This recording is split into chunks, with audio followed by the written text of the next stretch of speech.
Cody Rhodes, the new face of WWE and one of the founding fathers of AEW. Let's turn back the clocks to July 15th, 2020. The American Nightmare was still one of AEW's main characters, and the crowd was yet to turn on him, yet to start throwing his weight belt back at him, yet to send him back into the arms of Vince McMahon and Triple H, something that turned out very well for him. This was before the codester seemingly implied he'd somehow ended that age-old issue we call racism. It was a simpler time. Rhodes has himself a singles match opposite Sonny Kiss. Alright, so Cody Rhodes is a fairly old-school babyface. He wears logical attire for his persona and physique, and to his credit, almost everything he does in the ring is done seriously, like it matters, like it's competitive. Sonny Kiss comes skipping out in, can I call it a brassiere? It's the kind of thing a women's wrestler wears because, for reasons I'll never understand, they're not allowed to wrestle shirtless like most of the men do. Sonny's ass is pressed out to the point you gotta wonder if the poor guy has scoliosis, lips all pouty, and I'm there thinking Sonny Kiss definitely wants to wrestle Cody Rhodes. Just not in the way they're meant to, you know, in a wrestling ring. Now, if you're gay and you're watching AEW at the time, how would you feel about this ludicrously over-the-top femboy or whatever it is he, she, they is going for? Would you think it was awesome? Or would you think, regardless of Sonny Kiss's intent or real life, that it was an absurdly over-the-top stereotype gimmick that just really does not represent how you or many other members of your community behave or present themselves? And the fact that Rhodes insisted on having a competitive match with this clown who will never, and I do mean never, have a Megan Thee Stallion level ass no matter how hard he pushes it out, just made Cody Rhodes look weak and mid. In Stone Cold Steve Austin's day, he wouldn't even share the ring with people he thought were too far beneath him on the card. Whatever happened to such standards in top talent? Anywho, speaking of AEW, the company's resident wannabe tough guy who can't even beat 9-to-5 hobbyist jiu-jitsu practitioners in cute little amateur tournaments, Jonathan Moxley, the ugliest chewer in the world, had himself a curious little match 2 years ago. GCW, one of the worst so-called professional wrestling promotions of our time, happily caters to Moxley's weird obsession with cack-handed, garbage match, blade job festivals. But this time, at their homecoming event on August 13th, 2022, they set up a rather different kind of garbage for the future alleged neo-Nazi to get involved in. Effie, an openly homosexual wrestler, got on the ring opposite Jon Moxley. Moxley is easily the biggest star Effie has ever gotten in the ring with at this point in his career, miles ahead of everyone else. So does this Effie guy rise to the occasion and put on a gutsy showing to try and convince fans, and more importantly promoters, he deserves more high-profile spots like this? No! He does what all terrible wrestlers do, and he drags his opponent down to his level. There's a kiss-off. There's Effie jerking off to revive himself when Moxley slaps on a sleeper. Effie's punches are so pathetically bad, he makes Moxley's shots look like they're on Bret Hart's level. The guy can't wrestle, he's not funny. And despite apparently being openly gay and a strong supporter of the LGBTQ+ community, he thinks this idiotic, incredibly embarrassing, lecherous gay guy stereotype gimmick is representing the community in a positive way.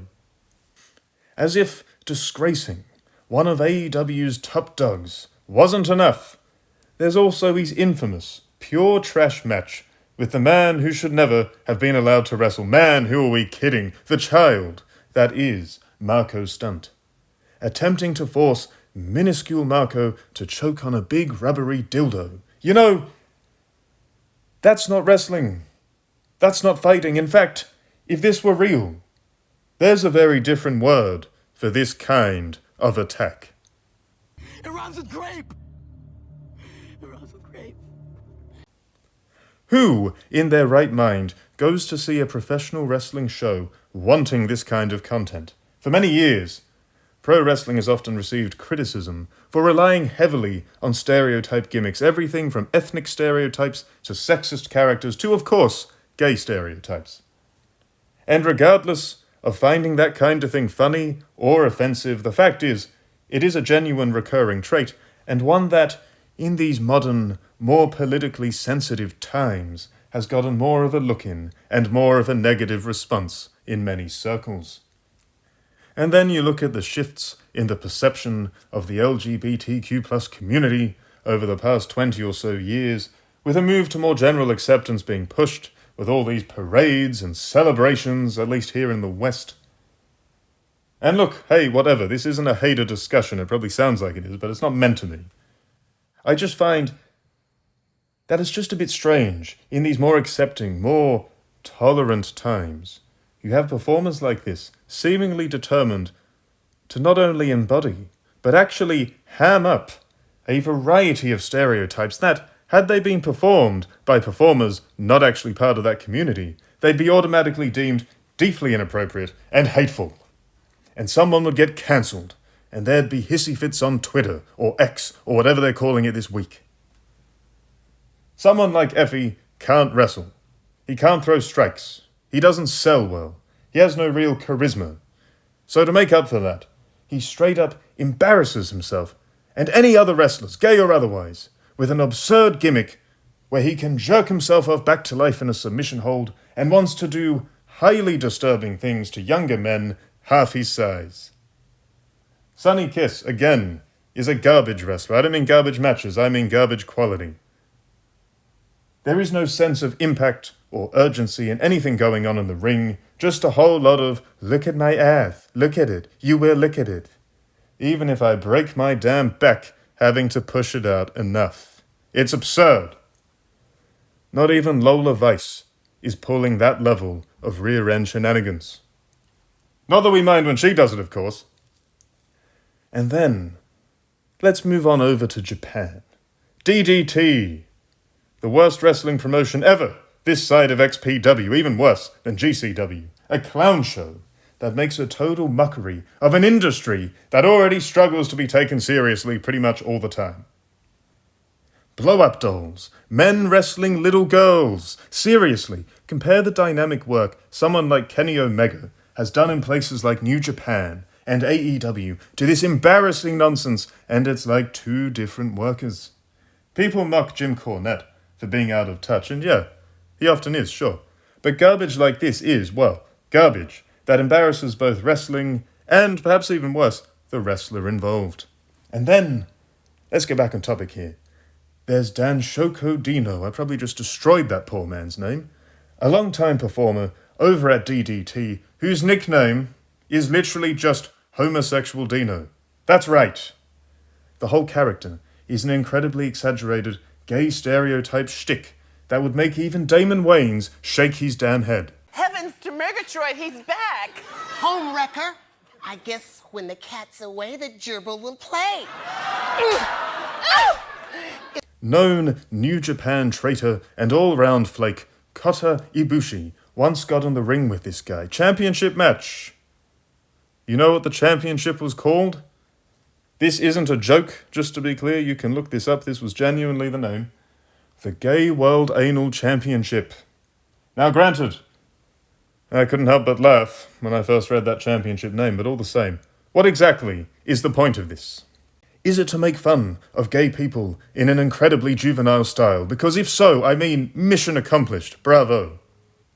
And I can't speak for old Dino, but some of these types of workers here in the West seem to think they're making some big, empowering statement, ramping up stereotypes largely used by haters to make them look bad traditionally.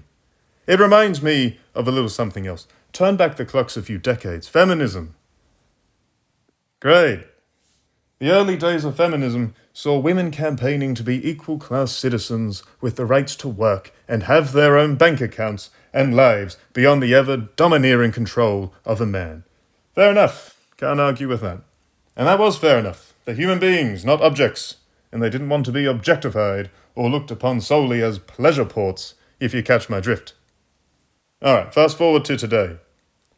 A whole bunch of windsocks out there, selling photos and videos of themselves, riding big toys, and cucking their boyfriends. You see, they didn't have the talent to be actresses or singers.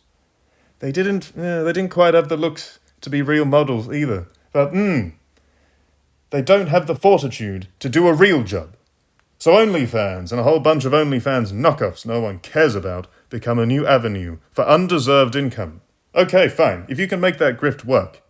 If there are enough brain-dead simps out there for what you've got, that you can make a bundle of it, fair enough, you might as well. But don't turn around and say this is some kind of act of feminist heroism. You do get this apparently, this argument that it's some kind of brave, expressive act of independence to... check my notes. Be an objectified object reliant on the money and attention of, look at that, men.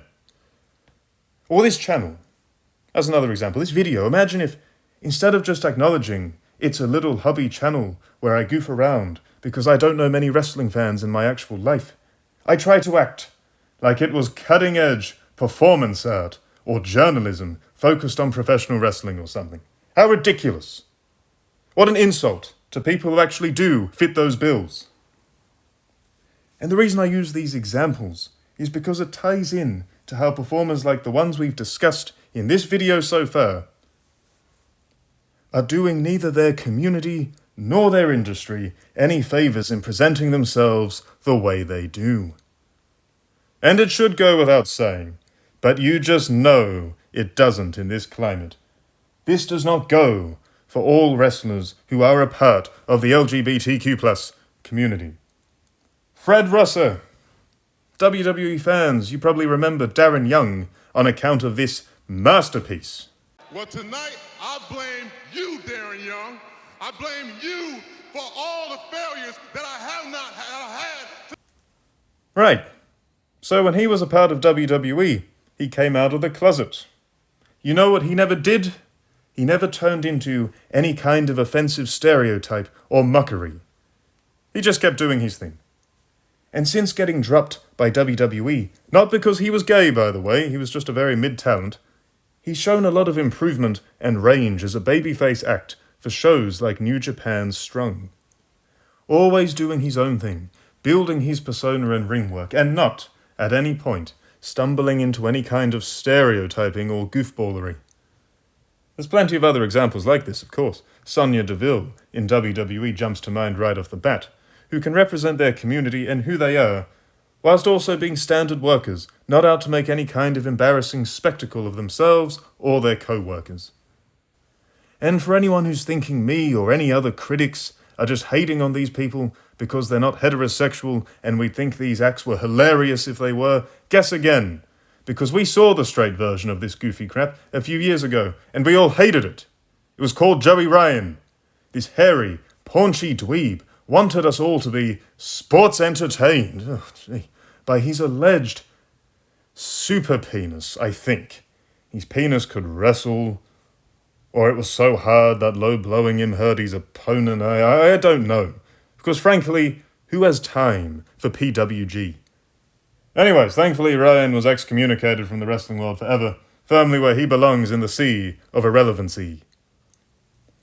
Essentially, this is all just stuff that doesn't belong in an entertainment medium like professional wrestling. It's worked fighting, designed to mirror actual athletic competition with opponents going to war, either for glory or due to some grudge or whatever. There's room for a bit of comedy, sure.